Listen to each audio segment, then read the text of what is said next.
Have you ever played a game and thought, how is this game not more popular? I wish more people knew about this. Well, I feel the same way about these 3 games, and I wanted to share them with you.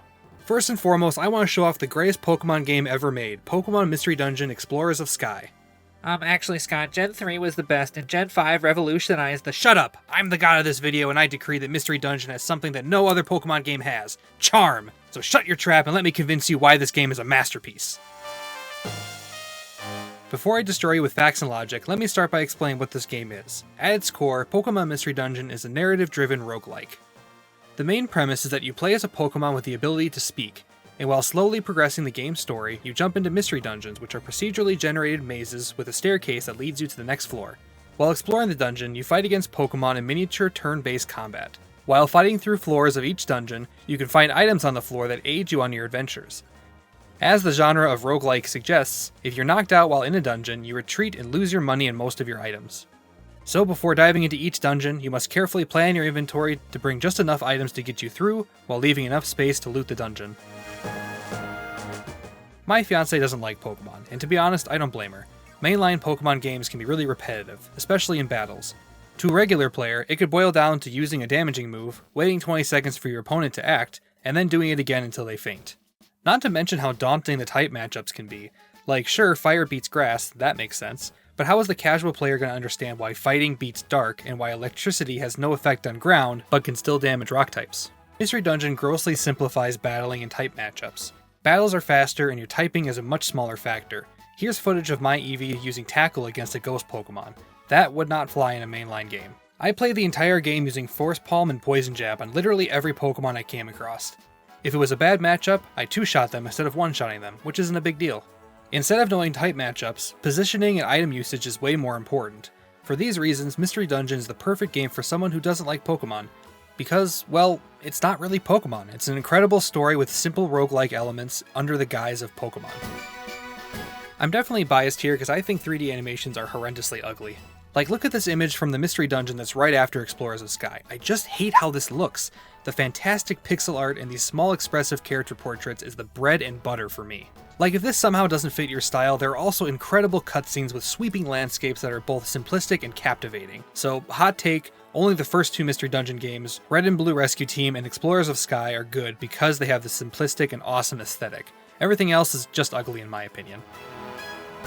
If you've watched any of my videos, you know I hate stories in games. Let me just shoot the shadow demons and fling arrows at the mechanical dinosaurs, I don't care. Pokemon is no exception. To me, it's always Pokemon with a story tacked onto it. Mystery Dungeon is a glaring exception, where the story and the gameplay are melded seamlessly. And instead of being this massive 100-hour novel of a story where you need a PhD and a gallon of Adderall to understand, Mystery Dungeon Explorers of Sky is palatable and not overwhelming, but still chock full of twists and turns along the way. So instead of just hyping up the story, I'm actually going to tell you the whole story. So if you're on the fence about playing it, feel free to skip ahead to this timestamp on screen to see the next game. Last warning. Alright, here we go. The general premise of the game is that you play as a human who mysteriously transformed into a Pokemon. We're accompanied by our timid partner, who is an Eevee I named Cat. We help Cat overcome her fears and we create a rescue team at the guild in town.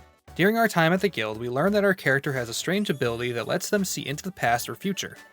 Additionally, we learn about something called the Time Gear, which when stolen, can cause time to stop in its general vicinity. Well, for plot reasons, somebody has started stealing these Time Gears and manages to steal 2 of them near the beginning of the game. Nobody knows much about these Time Gears yet, so it isn't much of a problem. The guild orchestrates a mission to discover a hidden lake. We manage to find the lake, meeting Uxie, the guardian of a Time Gear. We go on our merry way and promise not to tell anyone where the Time Gear is. Upon arriving home, we are greeted by legendary adventurer, super genius, and overall swell guy, Dusknoir. We get the opportunity to meet him personally and gather some information about our next adventure, which actually turns out to be a trap set by some hooligans I won't bother mentioning. Dusknoir swoops in right in the nick of time and saves our goose from getting cooked. Cat and I were pretty grateful to still be alive, so we asked Dusknoir if he knows anything about our situation. We explain how Scoot was once a human who became a Pokemon, and has a weird ability to see the past or future. Dusknoir identifies our ability as a dimensional scream, but says he doesn't know much about who we are. At some point, the 3rd Time Gear that Uxie was guarding was stolen, and under Dusknoir's direction, the guild goes after the 4th Time Gear that's guarded by Mesprit to protect it from being stolen. However, we were too late, and the thief, who is revealed to be Grovyle, forces his way past us and steals the 4th Time Gear. So, we try the exact same plan to stop the 5th and final Time Gear from being stolen, except this time we manage to hold off Grovyle and Dusknoir almost catches him. Dustnor gets us together and explains that Grovile is a criminal from the future who came back in time to steal the time gears. With all the time gears gone, the entire world would be paralyzed. Dustnor himself was also from the future and came back in order to stop Grovile. Dustnor takes it upon himself to capture Grovile and succeeds. With him captured, it's time for Grovile and Dustnor to return to the future. Heartfelt goodbyes are exchanged when suddenly...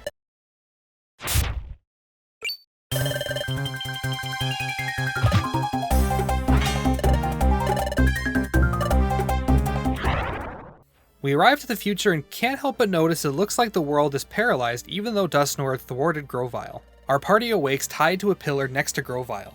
In a sudden twist, Dustnor orders his lackeys to murder us. Grovile hatches a plan and the three of us manage to escape. We have a heart-to-heart with Grovile and learn that in the past, a place called Temporal Tower is falling apart. And once it does, the world will permanently be paralyzed. Once the tower collapses, the Master of Time, Dialga, will lose his mind. Grovile lived in the future and traveled to the past to collect the time gears in order to fix the Temporal Tower before it collapses, thus saving the future. Evil Dialga doesn't want that, so he sent Dustnor to the past to chase down Grovile and keep the world paralyzed. So Grovile good, Dustnor bad. We meet up with Celebi who can send us back to the past again, and after we get surrounded by Dustnor, we learn that when Grovile went to the past the first time, he went with his best friend who was a human named Scoot, which is us. Apparently, we lost our memory and became a Pokemon. A touching reunion. Well, we slipped past Dustnor and returned to the past. I'm really cutting off a lot here, but we tell the world what's happening, and with the cooperation of the Lake Spirits, Grovile collects the time gears and we find a way to the Temporal Tower. To get there, we hop aboard Lapras, who is the ferryman to the Hidden Lands, and we are treated to this awesome cutscene. We arrive at the base of the Temporal Tower, and right before we can travel to it, Dustnor ambushes us, but we manage to fight him off. While Cat is away activating the lift to the tower, Dustnor warns us that if we fix the tower, the future that Dustnor, Grovile, and Scoot are all from will no longer exist, and the three of them will disappear. It sucks, but that's what heroes do. Right as the lift is fired up, Dustnor catches a second wind and strikes down Grovile. I'm gonna just let you watch the scene for yourself.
This scene alone encapsulates everything I love about this game.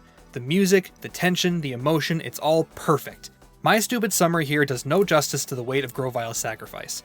His mission cost him everything, and he gains nothing from it. If he succeeds, he dies. If he fails, he dies. Even in the process, he lost his best friend to amnesia, and despite having full knowledge that he will lose everything, he lays his life on the line to give Scoot a fighting chance at securing a bright future for the world Grovile would never know, and for the Pokemon that replaced him as Scoot's best friend, Cat. That is so badass. Oh, I could write a novel about how awesome it is, but we gotta keep moving.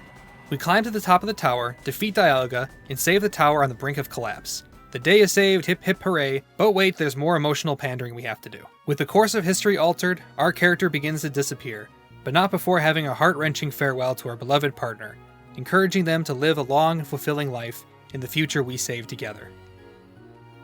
With her partner gone, Cat vows to get home alive and tell everyone what happened here, and she does just that. Okay, so months pass, and we see that every night Cat goes to the beach to absolutely bawl her eyes out. And today, she's reliving all of her great memories she had with Scott and is absolutely losing it and collapses on the sand. It took months of this happening for Dialga to realize that Cat is so sad that, oh, maybe he should reward her for saving the world by bringing Scoot back. And he does that in credits roll. Yes, very heartwarming. Oh, here we go. Why did he make her wait for a whole month before he brought it back? Okay, that's enough. Give me a break. I'm a sucker for a good sob story. I may or may not have sobbed through the entire credits, which is why I have the footage for the whole thing, because I was too busy weeping to skip it. That's enough. I need a manly game to get my mind off of it. Let's move on to the second game. For the second game, I want to showcase Star Wars Republic Commando, an old game that came out in 2005 for the Xbox. Republic Commando is a single-player first-person shooter where you are a specially bred clone trooper who leads a team of 3 other commandos named Fixer, Scorch, and Sev. The core gameplay revolves around managing your squad as you run and gun through various missions. Aside from your classic FPS-style mechanics, how you command your squad drastically changes how firefights play out. Want to go in guns blazing? Order your commandos to breach the door and chuck in a grenade before advancing towards the enemies. See some cover where you can set up a sniper? You can order one of your commandos to do just that and pick off targets from afar. Likewise, you can order your team to throw grenades or set up explosives while the rest of the team covers them. If one of your commandos goes down, you can order another to revive them, or do it yourself. If you yourself are injured, you can order your squad to run through enemy fire to save you, or allow them to finish off the enemy first. 07, or Sev, is our rough-and-tumble, cold-blooded killer who excels in long-range combat. If I had to compare our squad to the Ninja Turtles, he'd be Raphael. Good riddance to bad lizards. 40, or Fixer, is the brains of our operation. Level-headed and inventive, the Donatello of the group. Sev, how many kills you got today, Psycho? With a new wise guy. Keep this comm clear, you two. Calm down, Fixer. Just having a little fun. 62, or Scorch, has a knack for explosives with an easygoing attitude. You'd be lucky to go 5 minutes without a quip or lighthearted remark from him. A real Michelangelo. Did I miss anything important? No. Did you get the data? Yeah, they searched me, but I hid the data pretty well. Where exactly? You don't want to know. Lastly is our character, 38, the leader of Delta Squad. Sort of the main character, blank slate kind of soldier. He's our Leonardo. Blast. What's that, sir? I didn't copy. Just some interference on the comlink. I don't know about you, but I never liked the style of games like Halo, where you're the sole badass who's just so much cooler than everybody else. When you enter a room, all guns are pointed at you and you fight mostly alone. And even if there are allies, they tend to just fire bullets in random directions, leaving all the dirty work to you. That's why I love games like Halo Reach or Republic Commando, where you're still a badass, but you're paired up with actually impactful and competent soldiers. So when you bust into a room, blasters and bullets are flying in every direction, making it feel like a real firefight. And I mean it about having competent soldiers. Delta Squad actually fight at a similar capacity to the main player, so you actually feel like you're part of a team rather than a one Spartan paired with a group of dirt-eating children. For example, there are often situations where the squad needs to place a bomb or splice a terminal in the middle of a battle. Typically, you would send one of your commandos to go do it while you and the other 2 provide covering fire. However, if you wanted to, you could go place a detonator or hack a terminal, and the other 3 commandos would actually cover you well enough that you can get the job done. This is easily my greatest compliment to the game, the sense of truly being a part of a squad. Okay, thank the stars there isn't really a big story going on in this game, because I definitely wouldn't have listened to it. The whole game comprises of 3 major missions, one on Geonosia, one on an abandoned star cruiser, and one on Kashyyyk.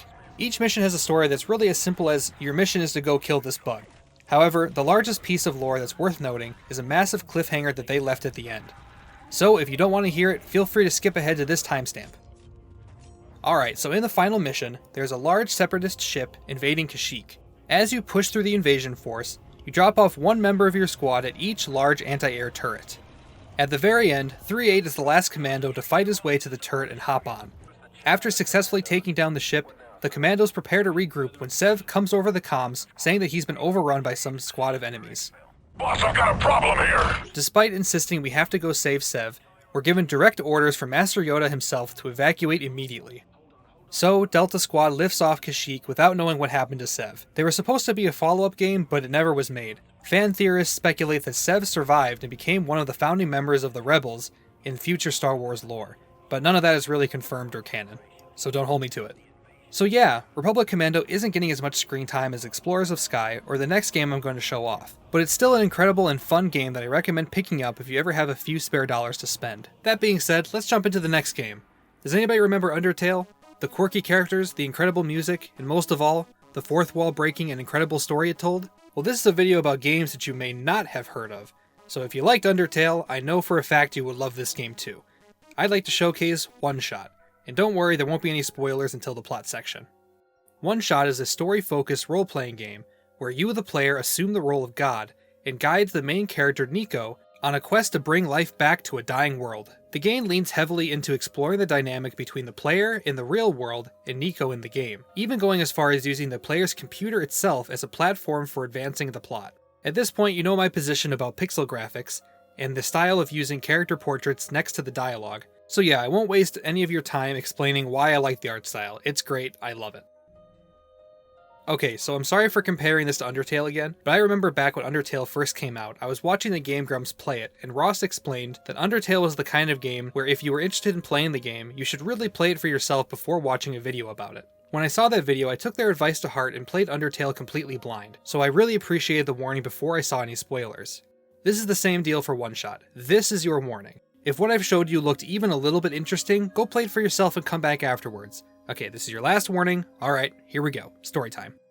In this game, we control the main character Nico, who suddenly finds themselves transported to a strange world. Nico finds a light bulb and discovers that this world is dark and dying.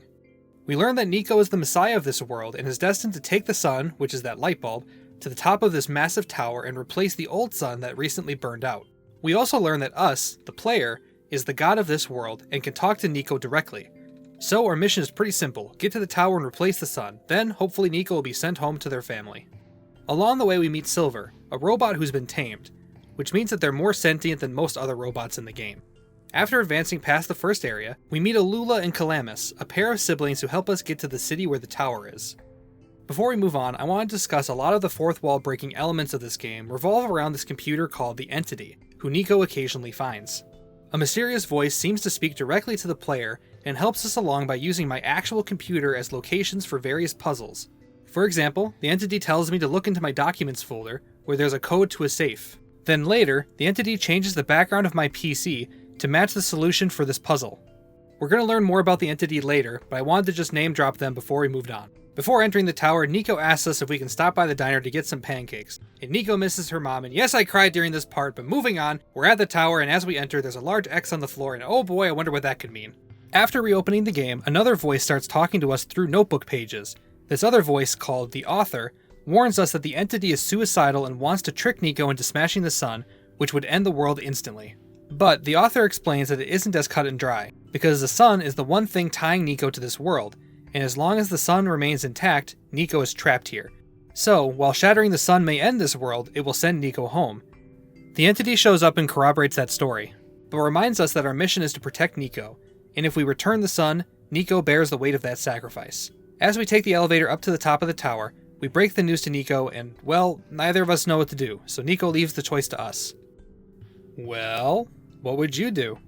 I skimmed through a lot of what this world has to offer. I didn't even mention the plant lady whose last request before dying was just to hold the sun for a few moments. Or what about all these cats sitting in front of a robot heater? If you smash the sun, they're all done for. But if you do, Nico gets to go home. Nico never asked for this. Nico's just a child who likes pancakes. Well, I don't know about you, but I've played this game about 5 times and I've always chosen the same option.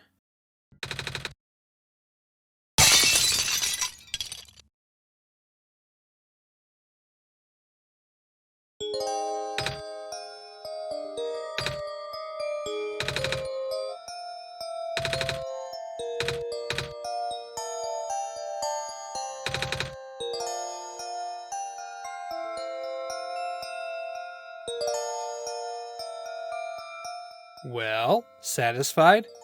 Me neither, let's relaunch the game. In this New Game Plus mode, we start the game just like how we did before, except this time, Nico can vaguely remember details from the first time we played through it. We meet up with Silver again, and this time around, we explore an abandoned cave. The Entity seems to know that we restarted the game, and by entering this cave, we're stepping out of bounds of the game. We meet a weird robot named ProfitBot who gets Nico up to speed about what's going on. He explains that Nico has already been through this world once before, alluding to her other playthrough. Nico manages to remember a portion of it and gets reasonably freaked out. ProfitBot breaks the fourth wall to Nico and explains that basically the world machine is run by the player's computer, but in order for it to run, I need the mental capacities of a real person from another universe for the world to be created around them. That real person is Nico. ProfitBot explains to Nico that to us, the player, opening and closing this world isn't all that special, because it's a video game. Nico again feels understandably betrayed. Given that this world is all fake and every time the player opens it, I drag Nico away from their normal life and plop them into this dying world. Nico accuses us of being a cruel god for making such a world, but ProfitBot explains that I didn't create this world, or the game, I just run it. But the world is becoming unstable and a bunch of weird squares are popping up as a result. The person that did create this world is trying to fix the instability, so if Nico wants to go home, they gotta play along for now. The entity notices that Nico is upset and starts to freak out, causing a bunch of these squares to create a cave-in that crushes Silver. Then, not long after, we lose ProfitBot too. One existential crisis later, we find Calamus and Alula again, who guide us to an island where we meet Cedric. We learn that Cedric's father was the one who made this world, and that his father is pulling out all the stops to run the world one more time to fix it. We learn that ProfitBot, Cedric, his father, who is the author, and the fourth character named Rue, were all from the real world. The real world was on the brink of collapse, but rumors of a messiah gave them hope that they would be saved. In that world, they built ProfitBot to predict when the messiah would come, and they learned that it would be too late before the messiah would arrive. Instead of lying down and dying, the author, Cedric's dad, built the World Machine to replicate their dying world into code and basically recreate themselves within it. The only downside was that the World Machine couldn't be run with the hardware from their world, and it required the consciousness of a living person to run. Right before the real world ended and the author died, he discovered a problem with the World Machine that he didn't have time to fix. And it's because of that problem that the world Nico is experiencing is breaking down with the squares. So, the world ended and the code floated in the void until we the player downloaded it and ran it on our computer. That's all the lore we get for now because the squares have started to invade the island and Cedric takes Nico to the mainland before promising to return to save Calamus and Alula. However, upon arriving, the squares destroy the plane, effectively dooming the siblings that were left behind. We're ushered to the library where Nico has a heart-to-heart with the player, explaining that they've grown to love this world and wants the inhabitants to be happy. Nico also realizes that the reason we keep dragging Nico into this world is because we want to save Nico and the world at the same time. So, with our goals aligned, the player is finally forgiven and we're determined to fix this world. We find Rue, who is a fox, and we have a conversation where we learn that the author's plan was to recreate the old world where the Messiah does arrive in the nick of time to save the world. However, the world machine he was building became sentient and realized that bringing a real person, like Nico, into the simulation of a dying world was putting a real person in danger, which violates the first rule of robotics, even though the simulation has a set narrative where nobody gets hurt. The world machine, who is the entity on the computer by the way, couldn't cope with the idea of going against its programming, and all the stress and desire to terminate itself is causing the degradation of its code. Unfortunately, the world machine doesn't recognize ProfitBot, Rue, and Cedric as real, so they can't fix the machine by taming it. Taming a robot means the robot has become self-aware and begins to believe that it's real. However, in order to do that, somebody has to have a strong emotional connection with it to help the robot grow and break free of its coding. With that information under our belt, we meet up with Rue, Cedric, and ProfitBot, and the three of them help Nico gain access to the world machine. We walk to the center of the machine and find a TV screen with Nico's reflection on it. The reflection is the world machine, and some plot points get clarified. Again, the world machine only wants Nico to go home safely, but once Nico started following the author's new path to fix the world machine couldn't track where Nico was, but could feel that they were upset. This caused the world machine to panic, leading to the cave-in in the mines earlier. They reiterate that the world machine thought by smashing the sun, Nico could be sent home since they had corrupted their own code so badly that the happy ending where Nico goes home no longer exists. The world machine further reiterates that a real person like Nico is so precious that having a simulation like this wasn't worth the risk, that the machine and the characters are all just pre-made piles of code with no free will. So this session, this new game plus, where we fix the world machine, it isn't built into the world machine's code, and it doesn't know what's happening or how to respond. So Nico asks how the characters are responding to their world breaking down if the world machine wasn't the one telling them to. This was Nico's way of proving that the characters are more than just code, and by extension, since they are derived from the world machine's code, the world machine itself must also be sentient. With that bombshell dropped, we ask the world machine to put Nico through the happy ending, even though it's gone. The world machine says it can't because it isn't tamed, but Nico insists that it is, and even offers to be the living person who cares enough about it to become tamed. The world machine is hesitant, but agrees to give it a shot, and it all seems to be working. The world machine explains that once the ending is done, it's permanent, and this world will only exist as a memory after Nico is gone. Before Nico can leave, the world machine manages to recreate all the characters we lost along the way to say goodbye to. Then, we find ourselves in the final house, where Nico is finally able to go home.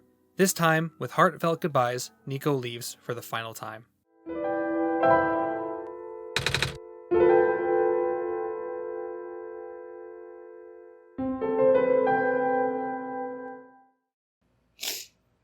I literally can't even edit this without crying. Yes, we know, Scott, you're a total crybaby. Well, there we go. I hope I was able to shed some light on these games that may be overshadowed by the greats of their genres. Like how Mystery Dungeon isn't as popular as the mainline games, or how Star Wars games like Jedi Survivor or Battlefront tend to overshadow older games like Republic Commando. The same goes for Undertale and One Shot. So yeah, that's all. If you enjoyed, you know what to do. Have a great one.